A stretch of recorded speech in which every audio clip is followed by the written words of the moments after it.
Welcome to Aditya today. ఒకవేళ మీరు ఛానల్ను సబ్స్క్రైబ్ చేసుకున్నట్లయితే తప్పకుండా సబ్స్క్రైబ్ చేసుకోండి. మార్చ్ 23, 2019కి సంబంధించిన కరెంట్ అఫైర్స్ ఇప్పుడు డిస్కస్ చేద్దాం. లోక్పాల్గా జస్టిస్ ఘోష్ ప్రమాణ స్వీకారం. భారత తొలి లోక్పాల్గా జస్టిస్ పినాకీ చంద్ర ఘోష్ మార్చ్ 23న ప్రమాణ స్వీకారం చేశారు.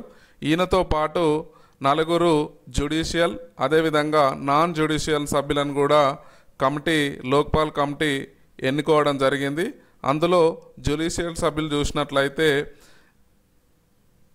Dilip Bhosle, justice Pradeep Kumar Mahanti, justice Abhilash Kumar, justice Ajay Kumar త్రిపాఠీలు జ్యుడిషియల్ సభ్యులుగా ఎంపిక చేశారు.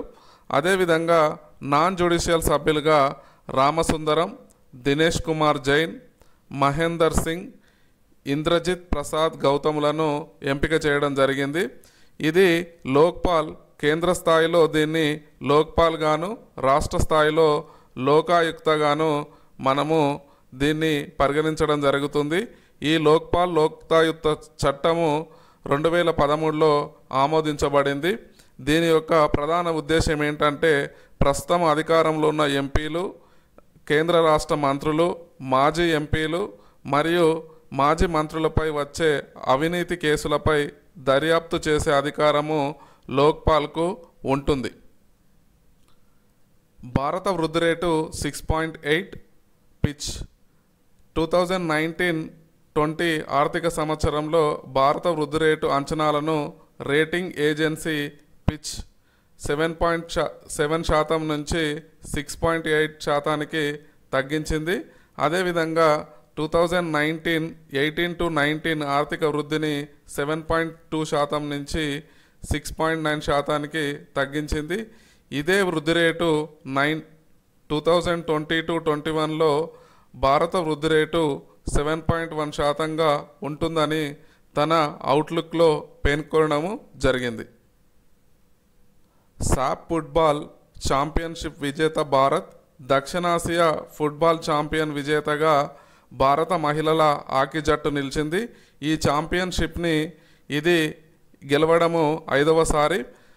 నేపాల్లోని బిరాట్ నగరంలో జరిగిన ఫైనల్ మ్యాచ్లో మార్చి 22న భారత జట్టు 3-1 గోల్స్ తేడాతో నేపాల్ను ఓడించి విజయాన్ని కైవసం చేసుకుంది. ఇదే విధంగా 2010, 2012, 2014, 2016లో 4 మ్యాచ్లు 4 సార్లు, అదేవిధంగా ఇప్పుడు 2019లో 5వసారి ఈ ఛాంపియన్షిప్ను గెలవడము జరిగింది. కొత్త నేవీ చీఫ్గా అడ్మిరల్ కరణ్బీర్ సింగ్. కొత్త నేవీ చీఫ్గా వైస్ అడ్మిరల్ కరణ్బీర్ సింగ్ నియమితులయ్యారు. ఈయన 1980 జూలైలో ఇండియన్ నేవీలో చేరారు. 1982లో హెలికాప్టర్ పైలట్గా బాధ్యతలు చేపట్టారు. అదేవిధంగా ఈయన వివిధ హోదాల్లో ఆఫీసర్గా పనిచేయడం కూడా జరిగింది. అవి ఇప్పుడు ఇక్కడ చూసినట్లయితే Indian coast guard ship, guided missile డెస్ట్రాయర్స్కు కమాండర్ ఆఫీసర్గా కూడా పనిచేశారు. ఈయన ప్రస్తుతము ఉన్న అడ్మిరల్ సునీల్ లంబా ప్లేస్లో నియమితులయ్యారు. ఈ ఏడాది అడ్మిరల్ సునీల్ లంబా పదవి విరమణ చేయనున్నారు.